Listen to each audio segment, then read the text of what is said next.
સહારા રણમાં બનેલી માનવ આંખનું રહસ્ય શું છે?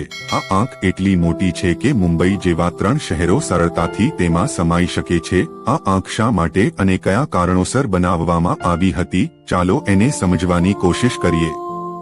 ये પહેલા તમને આવા વિડિયો જોવાનું ગમતું હોત તો ચેનલ સબસ્ક્રાઇબ કરો. આ વાત 1965 વર્ષની છે. સહારા રણ પરથી એક અવકાશયાન પસાર થયું. તેમાં બેઠેલા 2 અવકાશયાત્રીઓએ સહારાની વચ્ચે કંઈક એવું જોયું જેના પર વિશ્વાસ કરવો ખૂબ મુશ્કેલ હતું. આ 2 અવકાશયાત્રીઓ જેમ્સ મેકડિવિન એડવર્ડ હતા, જેમણે રેતાળ રણમાં એક વિશાળ માનવ આંખ જેવી રચના જોઈ હતી, જેની મધ્યમાં એક માનવ આંખની પુતળી જેવી હતી. તેની લંબાઈ 270 કિલોમીટર અને પહોળાઈ 75 કિલોમીટર છે.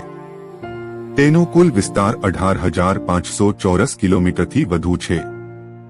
તેની કીકી, જે સંપૂર્ણ ગોળાકાર આકારમાં છે, તેનો વ્યાસ 40 કિલોમીટર છે.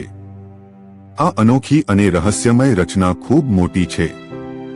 તે ફક્ત અવકાશમાંથી જ જોઈ શકાય છે અને તેને રિચાર્ડ સ્ટ્રક્ચર તરીકે ઓળખવામાં આવે છે.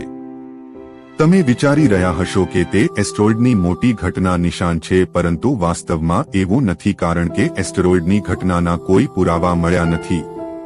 આ જ કારણ છે કે આ રચના આજ સુધી વૈજ્ઞાનિક સમુદાયને મૂંઝવણમાં મૂકે છે.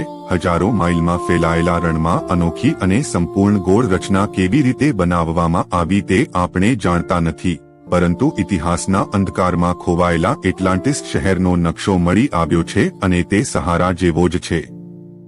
એટલાન્ટિસના ઘણા નકશા વર્ણવે છે કે તે ખૂબ જ અદ્યતન સભ્યતા હતી, જેના શહેરો રિંગ આકારમાં બાંધવામાં આવ્યા હતા અને દરેક રિંગ એક પુલ દ્વારા એકબીજા સાથે જોડાયેલી હતી, જેની નીચે સમુદ્રનું પાણી વહેતું હતું અને સહારા અને વર્ણવેલ એટલાન્ટિસ શહેરના આકાર વચ્ચે ઘણી સમાનતા જોવા મળી છે.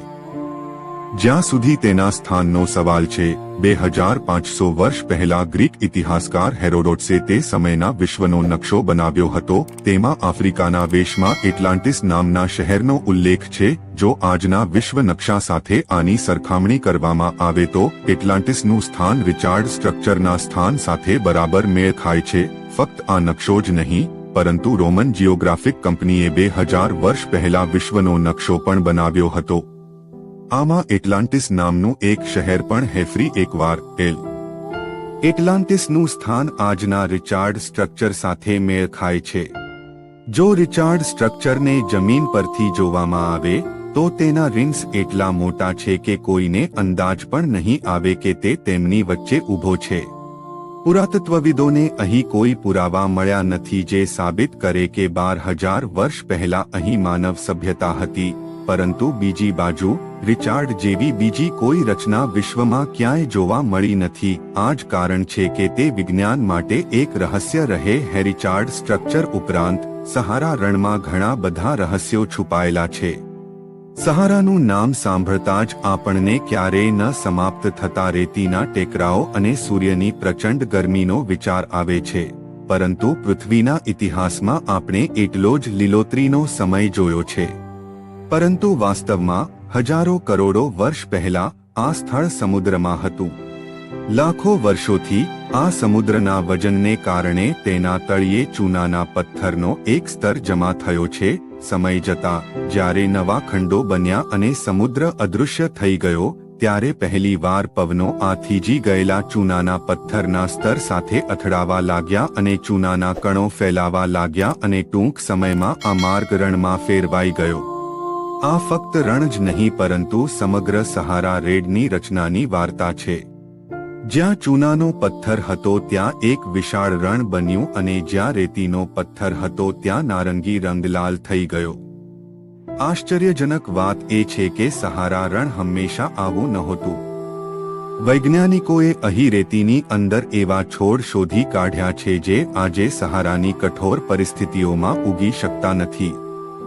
આનો અર્થ એ છે કે સહારા હંમેશા આવું જ હતું, આવું નહોતું, બલકે આ સ્થળનો નકશો એક સમયે આજના સહારા કરતાં ઘણો અલગ હતો.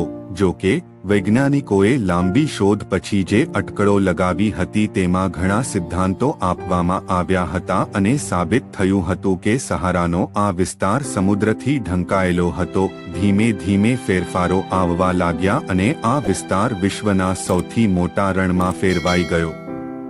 પાણીના સંકોચન સ્વભાવને કારણે રેતી અને પાણીએ મળીને અગ્નિ જેવો આકાર બનાવ્યો.